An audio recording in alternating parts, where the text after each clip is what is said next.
महाकुंभ की व्यवस्था के बारे में स्पष्टीकरण देने के लिए मेरी मांग है अध्यक्ष महोदय, सर्वदलीय बैठक बुलाई जानी चाहिए। महाकुंभ हादसे के लिए जिम्मेदार लोगों पर घोर दंडात्मक कार्रवाई हो। जिन्होंने सच छिपाया है उनको दंडित किया जाए। हम डबल इंजन की सरकार से पूछते हैं, अगर अपराध बोध नहीं था तो आंकड़े दबाए, छिपाए और मिटाए क्यों गए हैं? सीसीटीवी, ड्रोन, लाइव स्ट्रीमिंग के आधार पर जिनका दावा था कि वो डिजिटल कुंभ करा रहे हैं, वो मृतकों की डिजिट नहीं दे पा रहे हैं। हमारे अपने लोग मारे गए हैं, जिसमें परिवार का हर रिश्ता दिवंगत हुआ है। लोग पुण्य कमाने आए थे और अपनों के शव लेकर के गए हैं।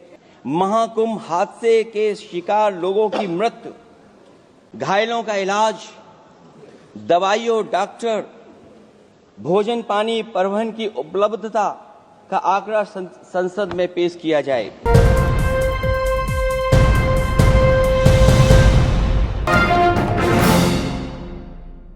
कि मुझे बोलने के लिए जो समय दिया है, मैं उसमें से 2 मिनट का समय महाकुंभ हादसे का शिकार लोगों की आत्मा की शांति के लिए खड़े होकर के मौन रखना चाहूंगा।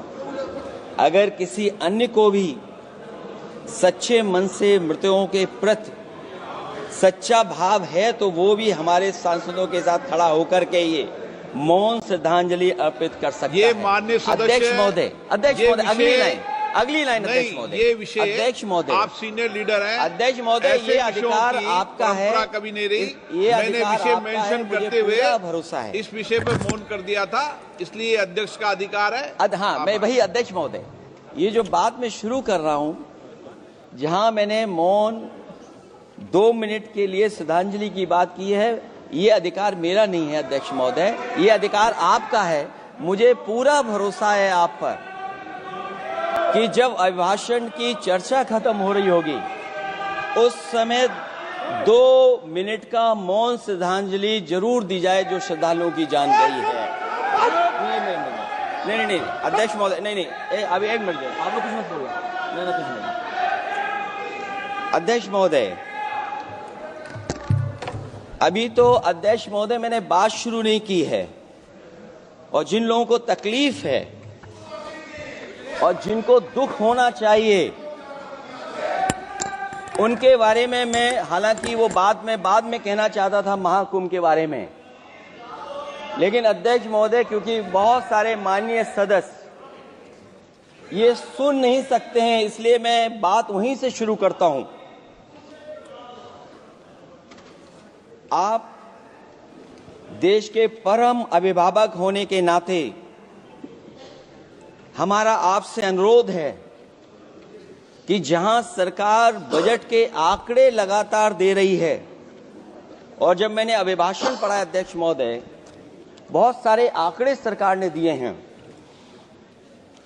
आंकड़े देने से पहले महाकुंभ में मरने वालों के आंकड़े भी दे दें। महाकुंभ की व्यवस्था के बारे में स्पष्टीकरण देने के लिए मेरी मांग है अध्यक्ष महोदय, सर्वदलीय बैठक बुलाई जानी चाहिए। महाकुंभ आपदा प्रबंधन व खोया पाया केंद्र की जिम्मेदारी सेना को दी जाए। महाकुंभ हादसे के शिकार लोगों की मृत्यु, घायलों का इलाज, दवाइयों, डॉक्टर, भोजन पानी, परिवहन की उपलब्धता का आंकड़ा संसद में पेश किया जाए। महाकुंभ हादसे के लिए जिम्मेदार लोगों पर, महाकुंभ हादसे के लिए जिम्मेदार लोगों पर घोर दंडात्मक कार्रवाई हो। जिन्होंने सच छिपाया है उनको दंडित किया जाए। अध्यक्ष महोदय, हम डबल इंजन की सरकार से पूछते हैं, अगर अपराध बोध नहीं था तो आंकड़े दबाए, छिपाए और मिटाए क्यों गए हैं? सच छिपाना और मिटाना भी तो अपराध है। इसका दंड कौन भुगतेगा अध्यक्ष महोदय? जहां इंतजाम होना चाहिए था वहां प्रचार हो रहा था। एक धार्मिक समागम में डबल इंजन का राजनीतिक प्रचार अशोभनीय है, निंदनीय है। इतने बड़े हादसे के बाद कम से कम अब तो वो होर्डिंग उतरवा देना चाहिए। अध्यक्ष महोदय, महाकुंभ की जो तैयारी हुई, जो हम लोगों ने जाना वहां पर, महाकुंभ न केवल 144 साल के लिए ये कहा गया, बल्कि ये भी कहा गया कि पहली बार धरती पर इस तरह का डिजिटल और जो आधुनिक चीजें हैं, टेक्नोलॉजी, उसका इस्तेमाल कर करके महाकुंभ होने जा रहा है। सीसीटीवी, ड्रोन, लाइव स्ट्रीमिंग के आधार पर जिनका दावा था कि वो डिजिटल कुंभ करा रहे हैं, वो मृतकों की डिजिट नहीं दे पा रहे हैं। एक तरफ तो जो लोग डिजिटल डिजिटल डिजिटल अध्यक्ष महोदय कहने को थकते नहीं हैं, लेकिन जब कुंभ में इतना बड़ा हादसा हो गया है तो यही सरकार डिजिट नहीं दे पा रही है। हमारे अपने लोग मारे गए हैं, जिसमें परिवार का हर रिश्ता दिवंगत हुआ है। किसी की माता, किसी के पिता, किसी की बहू, किसी की बेटी, किसी का भाई बहन, चाचा चाची। बच्चों के आंकड़े तो अभी तक नदारद हैं।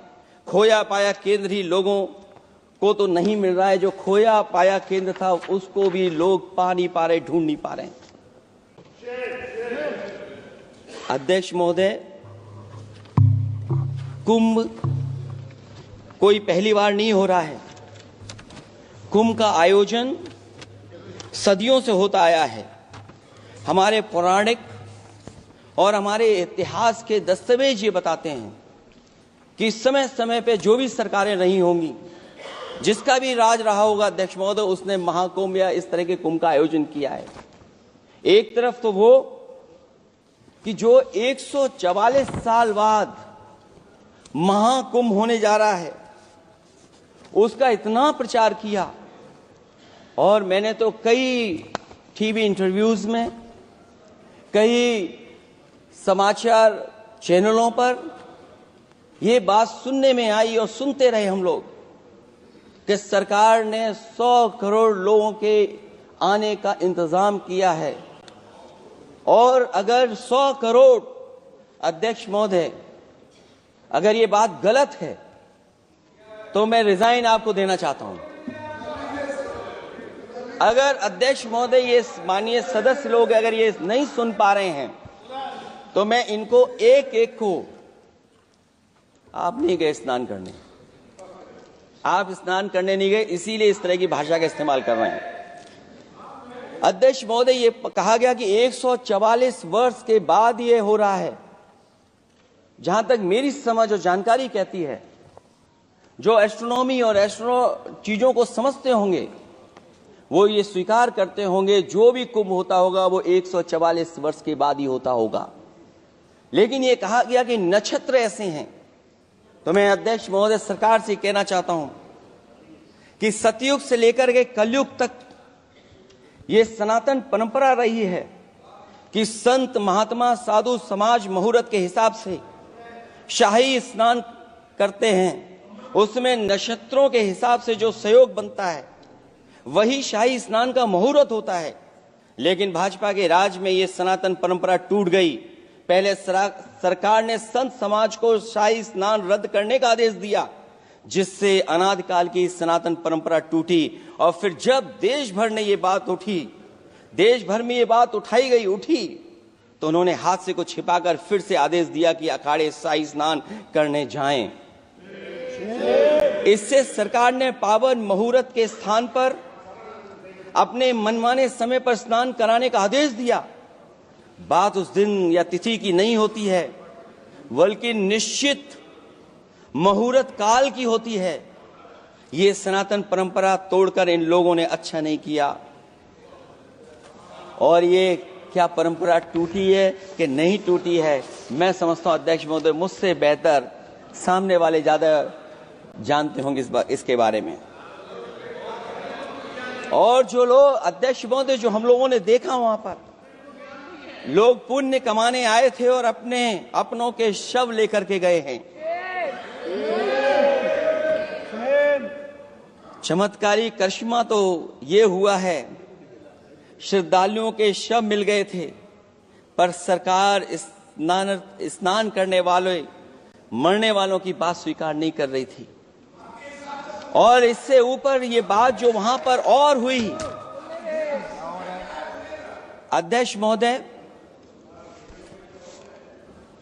जब ये जानकारी हो गई कि कुछ लोगों की जान चली गई, लाशें हैं जो मोर्चरी में पड़ी हैं, अस्पताल में पड़ी हैं, उसके बाद सोचिए सरकार क्या कर रही है। अपने सरकारी हेलीकॉप्टर में फूल भर करके फूलों को डालने का काम किया। सोचिए ये हमारी कहां की सनातनी परंपरा है। मैं जानना चाहूंगा सदन के माध्यम से हमारे माननीय सदस्य बताएं कि जहां लाशें पड़ी रही हों, न जाने कितनी चप्पलें पड़ी थीं, न जाने कितनी चप्पलें पड़ी थीं, न जाने कितने कपड़े पड़े थे, महिलाओं की साड़ियां थी, कपड़े थे, लेकिन उनको कैसे उठाया गया?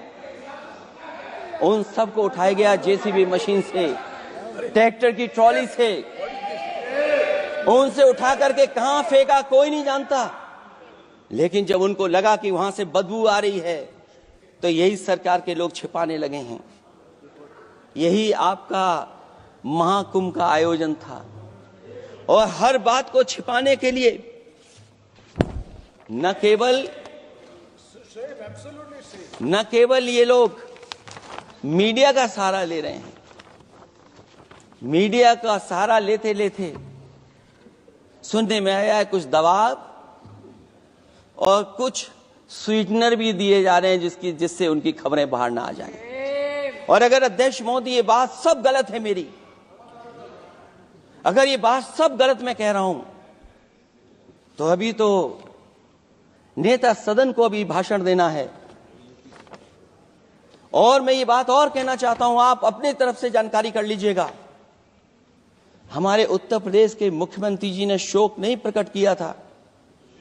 जब देश की राष्ट्रपति और प्रधानमंत्री जी ने शोक प्रकट किया, उसके बाद 17 घंटे बाद सरकार ने स्वीकार किया। अध्यक्ष मोदी, ये वो लोग हैं जो आज भी कोई सच्चाई स्वीकार नहीं कर सकते। इनका रास्ता क्या है मैं नहीं जानता हूं, कहां ले जाना चाहते हैं।